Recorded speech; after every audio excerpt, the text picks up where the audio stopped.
ऐसा माना जाता है कि प्रभु श्री राम की रावण के ऊपर विजय प्राप्त करने के पश्चात ईश्वर की आराधना के लिए हनुमान हिमालय पर चले गए थे। वहां जाकर उन्होंने पर्वत शिलाओं पर अपने नाखून से रामायण की रचना की, जिसमें उन्होंने प्रभु श्री राम के कर्मों का उल्लेख किया था। कुछ समयोपरांत जब महर्षि वाल्मीकि हनुमान जी को अपने द्वारा रची गई रामायण दिखाने पहुंचे तो उन्होंने हनुमान जी द्वारा रचित रामायण भी देखी।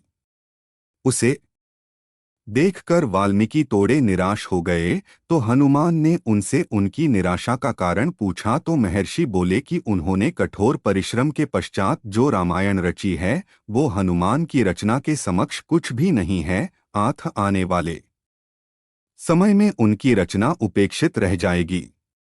ये सुनकर हनुमान ने रामायण रचित पर्वतशिला को एक कंधे पर उठाया और दूसरे कंधे पर महर्षि वाल्मीकि को बिठाकर समुद्र के पास गए और स्वयं द्वारा की गई रचना को राम को समर्पित करते हुए समुद्र में समा दिया।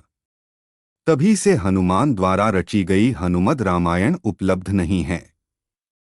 तदुपरांत महर्षि वाल्मीकि ने कहा कि तुम धन्य हो हनुमान, तुम्हारे जैसा कोई दूसरा नहीं है। और साथ ही उन्होंने ये भी कहा कि वो हनुमान की महिमा का गुणगान करने के लिए एक जन्म और लेंगे। इस बात को उन्होंने अपनी रचना के अंत में कहा भी है। माना जाता है कि रामचरितमानस के रचयिता कवि तुलसीदास कोई और नहीं बल्कि महर्षि वाल्मीकि का ही दूसरा अवतार थे। महाकवि तुलसीदास के समय में ही एक पटलिका को समुद्र के किनारे पाया गया, जिसे कि एक सार्वजनिक स्थल पर टांग दिया गया था ताकि विद्यार्थी उस गूढ़लिपि को पढ़कर उसका अर्थ निकाल सकें। माना जाता है कि कालिदास ने उसका अर्थ निकाल लिया था और वो ये भी जान गए थे कि ये पटलिका कोई और नहीं बल्कि हनुमान द्वारा उनके पूर्व जन्म में रची गई हनुमद रामायण का ही एक अंश है, जो कि पर्वत शिला से निकलकर जल के साथ प्रवाहित होके यहाँ तक आ गई है।